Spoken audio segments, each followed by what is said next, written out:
At Rosewood High, where reputation walked louder than footsteps, and silence often meant weakness, a girl named Amira entered the 10th grade classroom with her usual soft steps and downward gaze. She didn't speak much. No, she didn't need to. Her presence was like a shadow, gentle, barely noticed, but always there. Dressed in plain clothes, her hair neatly tied in a braid, Amira carried her books like armor, clutched tightly to her chest. The others called her the mute mouse. They mocked her silence, mimicked her walk, and tossed paper balls at her when the teacher wasn't looking. She never retaliated. Not once. She just kept her eyes low and moved forward. Asterisk, what they didn't know, what no one knew, was that Amira had a past. A secret buried beneath her silence.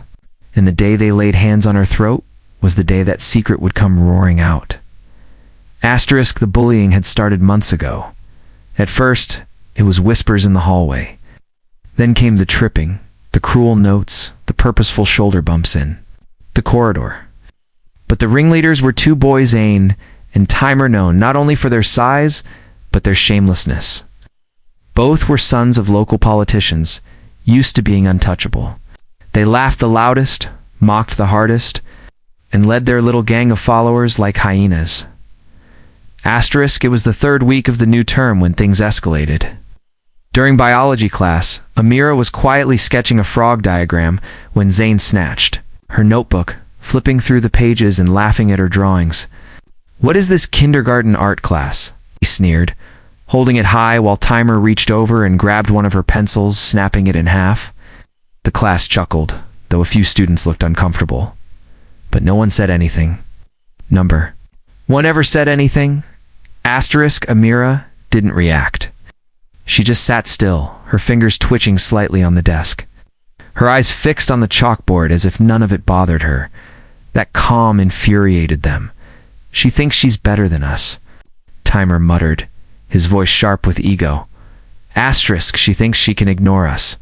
Zane walked around to her side and whispered close, "Say something, Mouse." Silence. "Say something." Stillness. That's when it happened. Asterisk, Zane suddenly reached down and grabbed her by the throat right in class, his fingers wrapping around her neck while Timer laughed. "Let's see if the mute mouse squeaks now." Asterisk, the classroom froze.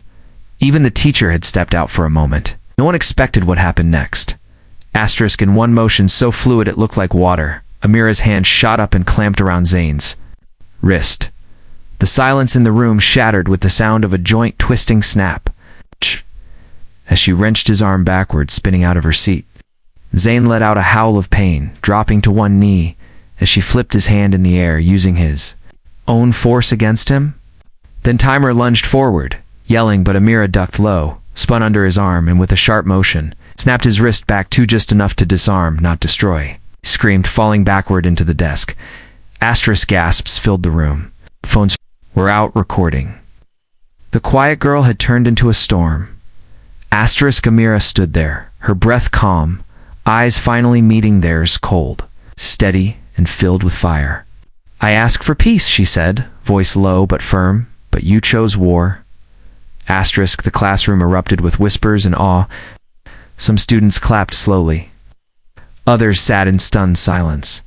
Asterisk, the teacher burst in seconds later, confused by the scene. Zane was on the floor clutching his arm.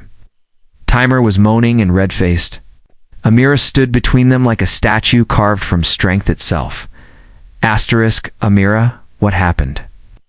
Asterisk, she simply said, "I defended myself. That's all."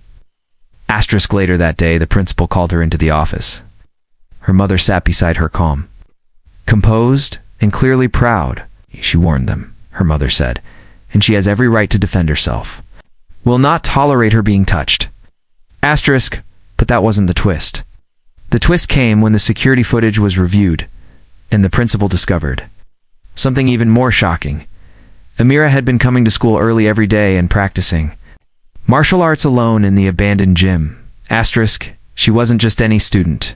She had trained in Krav Maga, Aikido, and Taekwondo because she wanted to fight, but because her father, a late military officer, taught her how to survive.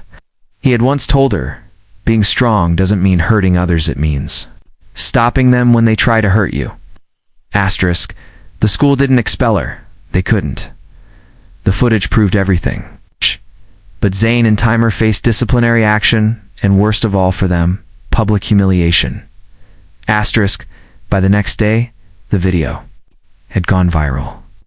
The quiet girl had become an internet sensation, and for the first time, her silence turned into something powerful.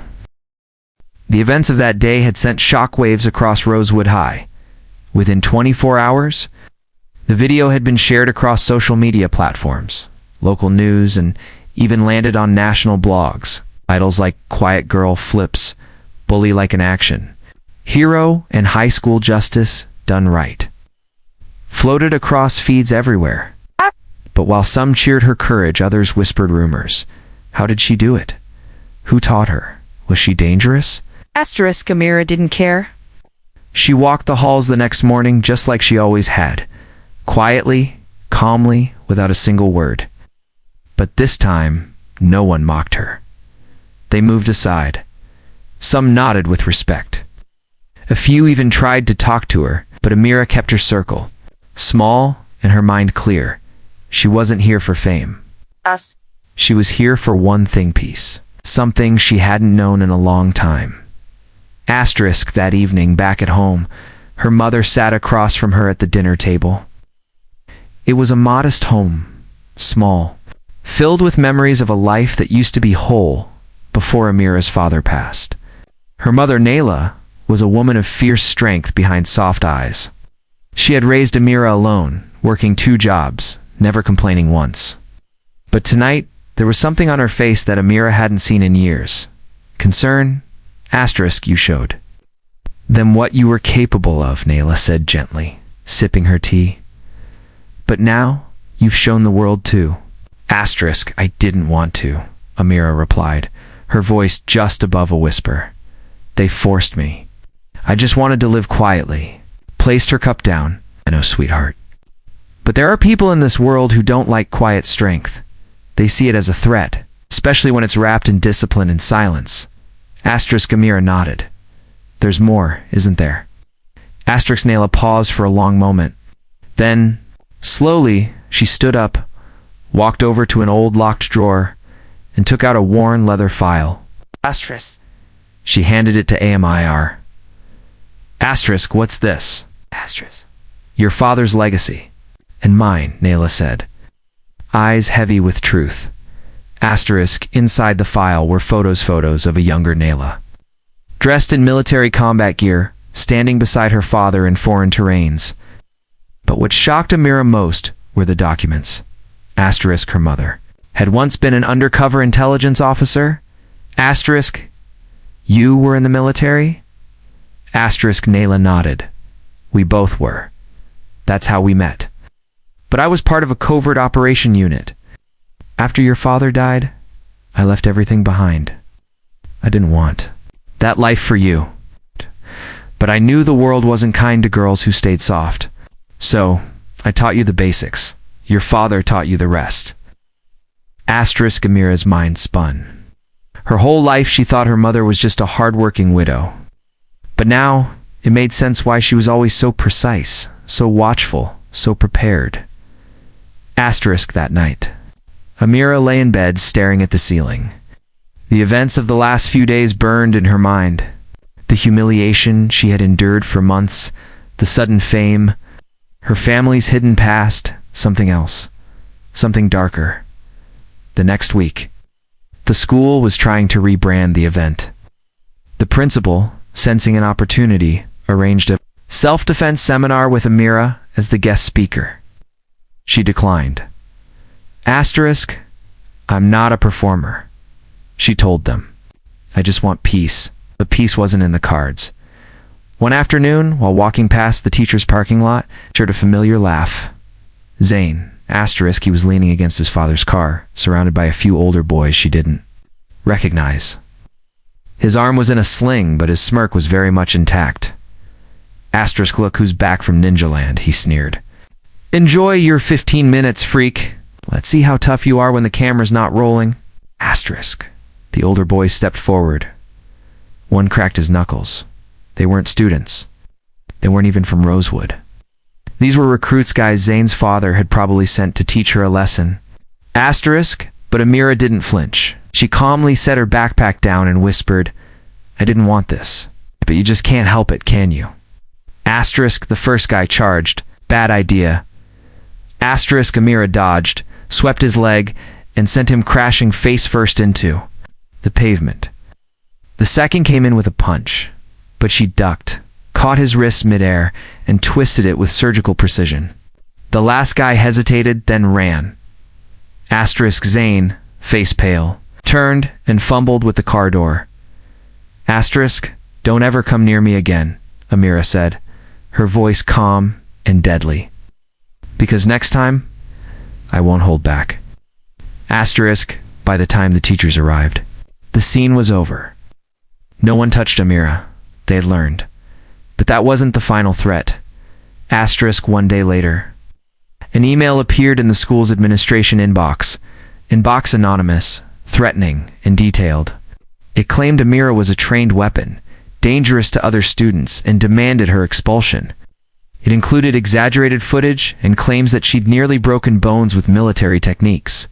Asterisk, it was clear. Someone with power wanted her gone. That night, Amira and her mother sat at the table again. "They're trying to silence you," Nayla said. "Just like they tried to silence me years ago. You have a choice, Amira. You can step back, or you can step forward and tell your story." Asterisk, Amira looked at her. Then slowly, with quiet confidence, said, "Then I'll step forward. But on my terms." Asterisk, she took out her phone and recorded a video, one not of fighting but of truth.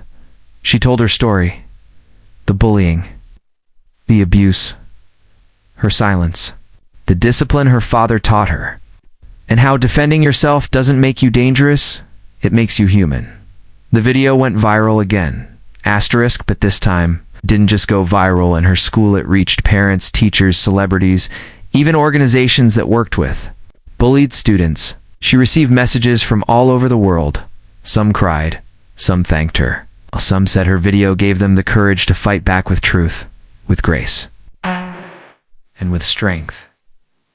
Rosewood High changed its policies that week.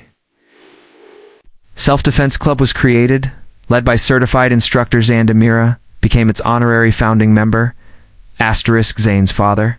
His political influence couldn't save him from the backlash. The threats were traced back to his office. He was exposed and forced to publicly apologize. Asterisk, as for Amira, it's asterisk, she kept walking with her head held high. She still didn't talk much. She didn't have to. Asterisk, the world had heard her loud and clear.